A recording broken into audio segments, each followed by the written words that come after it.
بسم اللہ الرحمن الرحیم۔ السلام علیکم ورحمۃ اللہ وبرکاتہ۔ نحمدہ ونصلی علی رسولہ الکریم، اما بعد۔ سورہ فاتحہ پڑھنے سے کیا ملتا ہے؟ سورہ فاتحہ پڑھنے کی فضیلت۔ محترم ناظرین، ایک مرتبہ رسول اللہ صلی اللہ علیہ وآلہ وسلم تشریف فرما تھے اور صحابہ کرام رضوان اللہ تعالی علیہم اجمعین بھی کافی تعداد میں آپ صلی اللہ علیہ وآلہ وسلم کی خدمت اقدس میں بیٹھے ہوئے تھے۔ رسول اللہ صلی اللہ علیہ وآلہ وسلم نے ارشاد فرمایا کہ اللہ تعالیٰ نے مجھے بہت سی نعمتیں عطا فرمائی ہیں جو کہ مجھ سے پہلے کسی پیغمبر کو نہیں دی گئیں۔ پھر ارشاد فرمایا کہ میں بیٹھا ہوا تھا کہ جبرائیل علیہ السلام نے آ کر کہا کہ اللہ تعالیٰ کا حکم ہے کہ میں نے آپ کے پاس جو کتاب بھیجی ہے اس میں ایک ایسی صورت ہے کہ اگر وہ تورات میں ہوتی تو حضرت موسیٰ علیہ السلام کی امت میں سے کوئی شخص گمراہ نہ ہوتا، اگر انجیل میں وہ صورت ہوتی تو کوئی عیسائی بت پرست نہ ہوتا، اگر زبور میں وہی صورت ہوتی تو کوئی شخص حضرت داؤد علیہ السلام کی امت سے غنی نہ بن پاتا۔ یہ اس لیے بھیجی گئی ہے تاکہ اس کی برکت سے آپ صلی اللہ علیہ وآلہ وسلم کی امت اللہ تعالیٰ سے مدد حاصل کرے اور قیامت کے دن جہنم کے خوف سے اور عذاب سے خلاصی پائے۔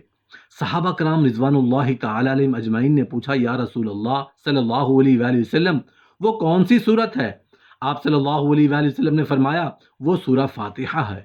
پھر حضرت جبرائیل علیہ السلام نے کہا، مجھے اس پروردگار کی قسم جس نے آپ کو پیغمبر بنا کر بھیجا، اگر روئے زمین کے دریا سیاہی اور تمام درخت قلم بن جائیں اور ساتوں آسمانوں اور زمین کاغذ بن جائیں اور ابتدائے عالم سے لے کر اب تک فرشتے اور تمام دنیا کے انسان اس کے فضائل لکھنا چاہیں تو اس کی فضیلت نہیں لکھ سکیں گے۔ محترم ناظرین، اگر آپ دنیا کے غم و آلام سے تنگ آ گئے ہوں،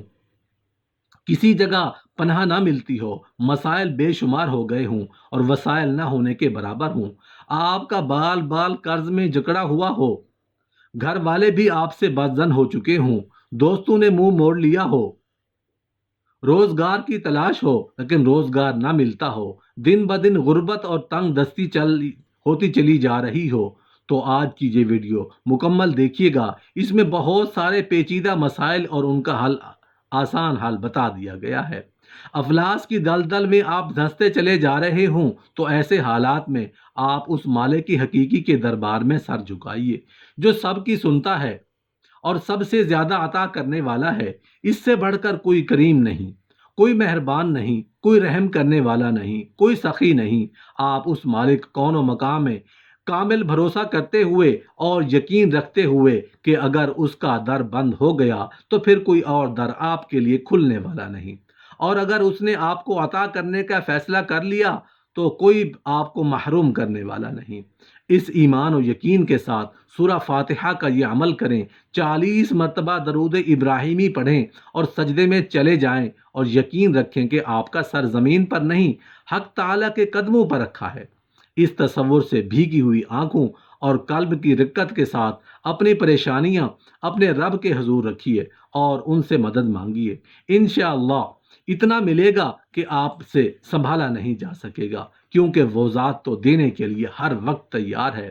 صوفیہ کرام سے منقول ہے کہ جو کچھ پہلی کتابوں میں تھا وہ سب کلام پاک میں موجود ہے، اور جو کچھ قرآن حکیم میں ہے اس کا خلاصہ سورہ فاتحہ میں ہے، اور جو کچھ سورہ فاتحہ میں ہے اس کا خلاصہ بسم اللہ میں ہے۔ مشائخ نے لکھا ہے کہ اگر سورہ فاتحہ کو ایمان و یقین کے ساتھ پڑھا جائے تو ہر بیماری سے شفا ملتی ہے۔ ٹانگوں میں درد کے لیے، اگر کسی کی ٹانگوں میں درد ہو، کسی طرح آرام نہ آتا ہو تو رات کو سوتے وقت یہ درد شدید ہو جاتا ہو تو اس کو دور کرنے کی غرض سے باوضو حالت میں سورہ فاتحہ چینی کی پلیٹ پر لکھے اور خالص روغن زیتون اس کو دھو کر کسی چیز میں ڈال لیں، اس کے بعد 70 مرتبہ سورہ فاتحہ پڑھ کر اس پر دم کریں اور ہر روز رات کو سونے سے بیشتر اس تیل کی مالش کریں۔ اللہ تعالیٰ چند دنوں میں ہی افاقہ ہوگا اور درد کی شکایت رفع ہو جائے گی۔ کمر درد کے لیے، سردی کے موسم میں موسمی اثرات کے باعث ہونے والی کمر درد میں افاقہ حاصل کرنے کے لیے باوضو حالت میں شیشے کی پلیٹ پر 1 مرتبہ سورہ فاتحہ لکھ کر روغن بلسان خالص سے اس کو پانی کی طرح دھو لیں، پھر اس تیل پر 70 مرتبہ سورہ فاتحہ پڑھ کر کسی شیشے میں تیل محفوظ کر لیں۔ کمر درد ہونے کی صورت میں اس تیل کی خوب اچھی طرح مالش کریں، انشاءاللہ تعالی درد میں آرام آ جائے گا۔ نصف سر درد کے لیے، اگر کسی کو نصف یعنی آدھے سر میں شدید درد ہو اور کسی طرح آرام نہ ہوتا ہو تو دوسرا شخص باوضو حالت میں انگوٹھے اور درمیان والی انگلی میں سے اس کی کن پٹیوں کو زور سے دباتے ہوئے سورہ فاتحہ پڑھنا شروع کرے اور پڑھتے ہوئے آہستہ آہستہ دونوں انگلیوں کو ماتھے کے درمیان پیشانی پر ملا دے اور سورہ ختم کرے۔ یہ عمل 3 مرتبہ کریں اور 3 دن تک بلا ناغہ کریں، انشاءاللہ تعالی سورہ فاتحہ کی برکت سے درد کو آرام آ جائے گا۔ تنگ دستی دور کرنے کے لیے، جو کوئی یہ چاہے کہ اس کی تنگ دستی دور ہو جائے، اس کی روزی فراخ ہو جائے، اس کے ہاں دولت کی ریل پیل ہو جائے، تو اسے چاہیے کہ وہ ہر نماز کے بعد توجہ اور یکسوئی کے ساتھ 21 مرتبہ سورہ فاتحہ پڑھ کر اللہ تعالیٰ سے دعا مانگا کرے۔ انشاءاللہ تعالی وہ جو بھی دعا مانگے گا بارگاہ الہی میں قبول ہوگی، اس کی تنگ دستی سورہ فاتحہ کی برکت سے دور ہو جائے گی۔ اللہ تعالیٰ پردہ غیب سے اس کی روزی کے لیے ایسے اسباب پیدا فرمائے گا کہ جس سے اس کی روزی فراخ ہو جائے، اس کی تنگ دستی خوشحالی میں بدل جائے گی۔ یقین کامل اور توجہ یکسوئی کے ساتھ عمل کو بلا ناغہ جاری رکھیں، بفضل باری تعالیٰ فیض ہوگا۔ اولاد کے حصول کے لیے، اگر کوئی عورت بے اولاد ہو، اولاد کی نعمت سے محروم ہو اور چاہتی ہو کہ اللہ تعالیٰ اسے اولاد کی نعمت سے نوازیں، تو اس مقصد کے لیے چاند کے مہینہ کی پہلی جمعرات کو اول و آخر 3 مرتبہ درود پاک پڑھیں، درمیان میں 111 مرتبہ سورہ فاتحہ یعنی بسم اللہ الرحمن الرحیم اور آمین پڑھ کر سادہ پانی کے گلاس پر دم کریں۔ اس دم کیے ہوئے پانی کو تھوڑا تھوڑا دونوں میاں بیوی کو پلا دیں۔ ہر جمعرات کو 7 جمعرات تک یہ عمل کریں، کسی بھی جمعرات کو ناغہ نہ کریں، انشاءاللہ تعالی اس عورت کو حمل قرار پا جائے گا اور وہ اولاد کی نعمت سے سرفراز ہوگی۔ خاوند کو راہ راست پر لانے کے لیے، اگر کسی کا خاوند بری عادات کا شکار ہو کر راہ راست پر نہ آتا ہو، گھر میں ہر وقت لڑائی جھگڑا رہتا ہو، تو ایسی صورت میں چاہیے کہ 11 مرتبہ سورہ فاتحہ پڑھ کر پانی پر دم کریں اور ہر روز خاوند کو پلائیں۔ انشاءاللہ تعالی سورہ فاتحہ کی برکت سے بھٹکا ہوا خاوند راہ راست پر آ جائے گا، اس کی بری عادات چھوٹ جائیں گی اور وہ نیکی کی راہ پر گامزن ہو جائے گا۔ بگڑے ہوں کو راہ راست پر لانے کے لیے سورہ فاتحہ بہت جلد اپنا اثر دکھاتی ہے۔ نظر بد سے بچاؤ کے لیے،